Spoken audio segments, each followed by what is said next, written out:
अभिवादन स्वीकार करें क्षितिज कांत का। आज हम बात करेंगे कर्नाटक में जो राहुल द्वारा जो ललित मोदी और नीरव मोदी को जो घेरा गया था मोदी सरनेम के मामले में, जो मुकदमा जो उनके ऊपर गुजरात में जो पंजीकृत हुआ उसके बारे में बात करेंगे। आपने देखा राहुल गांधी को किस तरीके से घेरा गया और राहुल गांधी की सदस्यता तक संसद भवन से ख़त्म हो जाती है। आप देख रहे हैं सब कुछ।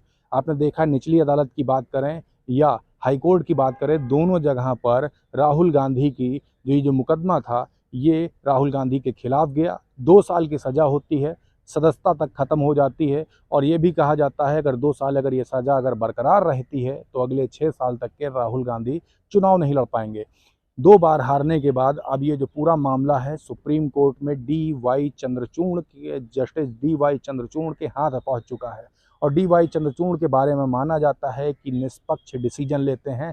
कहा जाता है कि कई बार भारतीय जनता पार्टी ने जो कुछ सोचा था उसके खिलाफ डिसीजन ले लिया गया और इस वजह से हमेशा भारतीय जनता पार्टी में खलबली मची है। भारतीय जनता पार्टी मौजूदा सरकार के खेमे में खलबली मची है और कहा यह जा रहा है कि राहुल गांधी का जो डिसीजन है सुप्रीम कोर्ट में डी वाई चंद्रचूड़ की अदालत में जब इसकी सुनवाई होगी तो राहुल गांधी के पक्ष में आएगा। और राहुल गांधी को आप देख रहे हैं लगातार असंगठित क्षेत्रों में भी जा रहे हैं और साथ ही साथ आप देख रहे हैं भारत जोड़ो यात्रा उन्होंने की। तो इसके बाद जो कर्नाटक की जीत भी हुई उसको भी इसी से जोड़ा गया। लेकिन आपको बता दें ये जो भारत जोड़ो यात्रा हुई और जो अडानी का जो मुद्दा जो संसद भवन में जो उठाया गया, इसके कारण ही इसको जोड़ के बताया जा रहा है कि राहुल गांधी की कहीं ना कहीं सदस्यता खत्म होने का कारण ये भी था। लगातार आप देख रहे हैं और अब डी वाई चंद्रचूड़ के हाथ में ये जो पूरा जो केस आता है ये मोदी सरनेम के मामले को लेकर के, इसमें कहा जाता है कि ये पूरा डिसीजन राहुल गांधी के फेवर में आएगा। राहुल गांधी के फेवर में अगर आता है तो क्या होगा और राहुल गांधी के फेवर में नहीं आता है तो क्या होगा, इस पर भी बड़ा प्रश्न चिन्ह है। आपको बता दें राहुल गांधी के पक्ष में अगर ये पूरा अगर डिसीजन अगर आ जाता है और 20 तारीख से जो फिर से जो सत्र शुरू होने वाला है और इसी 3 दिन के भीतर अगर स्टे मिल जाती है राहुल गांधी को तो जो नज़ारा होगा संसद भवन का वो कुछ और ही होगा। जो प्रश्न जो पूछे गए थे राहुल गांधी के द्वारा अडानी को लेकर के, एक बार फिर से कहा जा रहा है संसद भवन में वो प्रश्न फिर से पूछेंगे और एक बार फिर से वो मुद्दा ज़रूर से उठेगा।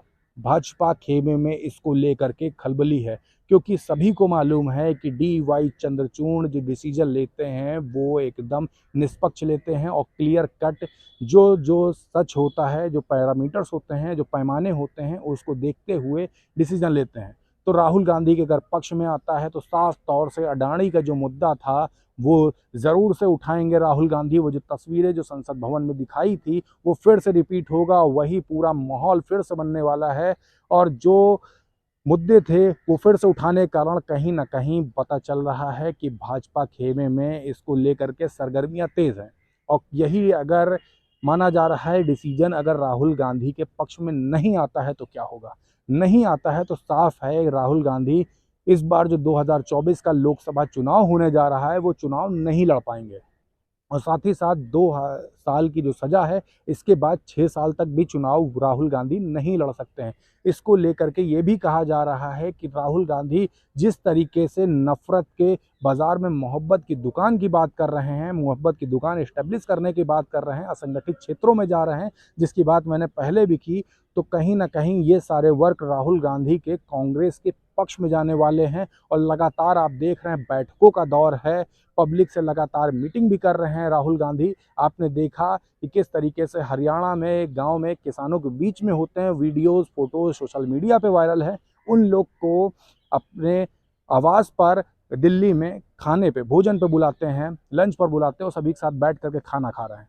तो ये सब जो चीज़ें हैं ये लोगों के बीच में जा रही है और कहीं ना कहीं ज़बरदस्त इम्पैक्ट डाल रही हैं। आपको बता दें अगर उत्तर प्रदेश की बात की जाए तो उत्तर प्रदेश को ये भी कहा जाता है जिसका यूपी उसका देश, मतलब प्रधानमंत्री की जो कुर्सी है वो उत्तर प्रदेश से होकर गुजरती है। तो उत्तर प्रदेश के जो कांग्रेस कार्यालय की अगर बात की जाए तो वहाँ पर भी लगातार ब्रजलाल खाबरी बैठक कर रहे हैं, बूथ स्तर की बात कर रहे हैं और लोगों से बात कर रहे हैं कि 2024 में किस तरीके से आप हैंडलिंग करेंगे। आपने देखा कर्नाटक में क्या हुआ, आपने देखा हिमाचल प्रदेश में क्या हुआ, मध्य प्रदेश की भी तैयारी हो रही है और लगातार आप देख रहे हैं राहुल गांधी भी एक्टिव मोड पर हैं। अगर सदस्यता अगर ख़त्म हो जाती है। मान लीजिए अगर चुनाव नहीं लड़ पाते और सज़ा बरकरार रहती है, डीवाई चंद्रचूड़ भी सज़ा को अगर ओके कर देते हैं, मतलब सुप्रीम कोर्ट से भी अगर राहुल गांधी हार जाते हैं, तो आप देख रहे हैं जो लहर है वो कांग्रेस के पक्ष में कहीं ना कहीं दिखाई जा रही है और देखने को भी मिल रहा है ग्राउंड स्तर पर।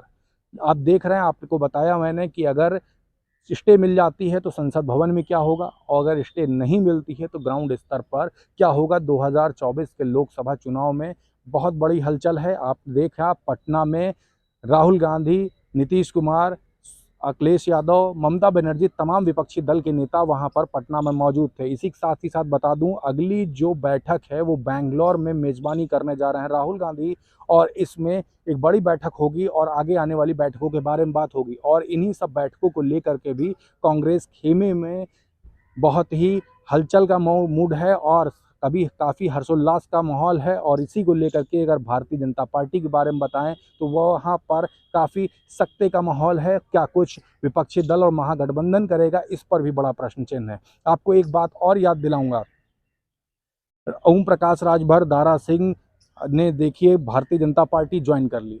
अगर हम बात करें पश्चिमांचल की तो वहाँ पर आपने देखा जिस समय भारत जोड़ो यात्रा थी उस समय जयंत चौधरी ने सपोर्ट किया था। जयंत चौधरी उस समय, जयंत चौधरी के जो कार्यकर्ता थे वहाँ पर मौजूद थे। इसको लेकर के लगातार ये भी बोला जा रहा है कि जयंत चौधरी और अखिलेश यादव का जो अंदर का जो बातें जो निकल करके आ रही, जो मतभेद है वो कहीं ना कहीं इस बैठक में, क्योंकि पिछली बैठक में आपने देखा जयंत चौधरी नहीं थे, इस बैठक में राहुल गांधी लेकर के आएंगे बेंगलुरु की बैठक में। और जो जयंत चौधरी जो जाटलैंड है उसका पूरा सपोर्ट 2024 लोकसभा चुनाव में कांग्रेस को मिलने वाला है।